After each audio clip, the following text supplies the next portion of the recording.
Welcome to the first segment of Lore. This is a new series where I look at the fictional history of franchises, whether they be literary like The Hunger Games, video games like Halo, or TV shows like Lost. I will be looking at dates and events and etc. leading up to the main story, and I will briefly gloss over the main story as well if need be. So, to start this segment, I will look at the universe of objectivism, the ocean, and big mechanical men with drills for hands. This universe is Bioshock! And yes, there will be a lot of dramatic voices. So if you have a problem with it, get over it.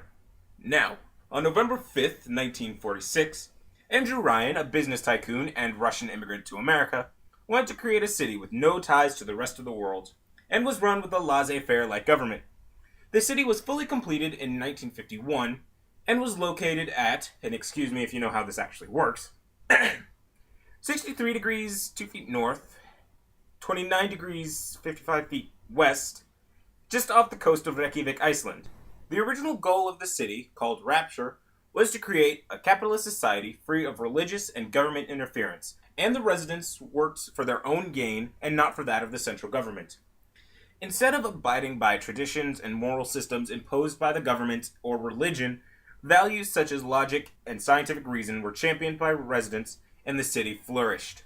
Though many were uncomfortable at first about living in an underwater bubble, Dr. Sophia Lamb, a psychiatrist, was brought to Rapture to help console the people, but later created a cult of sorts. See my Top 7 Secret Societies episode for more details. In 1952, Dr. Bridget Tenenbaum discovered a chemical called Atom when a dock worker's injured hand was healed after being bitten by a strange sea slug. Atom was a chemical that acted as a sort of cancer which destroyed cells and replaced them with new cells which granted the user superhuman abilities. This chemical was refined and given to the public as well as a catalyst for the chemical, appropriately called Eve. To harvest more of this chemical, Dr. Tenenbaum had the sea slugs implanted into the stomachs of orphan children, mainly little girls, and this created the iconic Little Sisters. However, Atom was highly addictive because when you give man power, man want more power. This granted these mutants, called splicers, to attack the little girls and tear the atom from their bodies.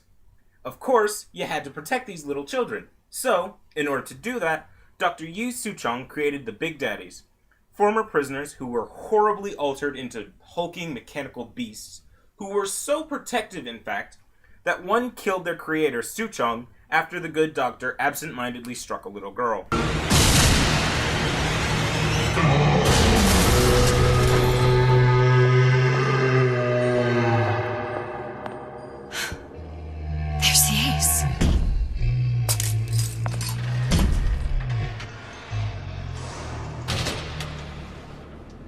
The atom industry was controlled by Frank Fontaine, a businessman who secretly established an illegal smuggling ring with the outside world, while also creating charitable organizations to manipulate the lower class, who were forced into cramped, leaking apartments, while the upper class lived in extravagant homes and manors.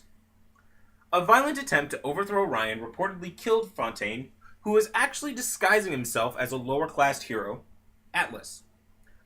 On New Year's Eve, 1959, Fontaine, as Atlas, and his Splicer followers began a new revolt against Ryan, which spread throughout Rapture. Ryan, in turn, began splicing his own forces, and his paranoia reached such a level that he began hanging dozens of people. Most of them were innocent, however. It was also during this time that Ryan's illegitimate son Jack was sent to the surface. As the war disrupted production and supply of Atom, every splicer in the city went violently insane, and by the end of 1959, Ryan City had become a wasteland and a dystopia, and only a handful of non-mutated humans survived in the raised, and that's raised with a Z, streets. However, soon after, Jack, as an adult, was revealed as a sleeper agent and returned to Rapture to kill Andrew Ryan. And Bioshock 1 begins! And as you can see, the history of many franchises is rather insane and convoluted and sometimes jarring like a kick in the balls.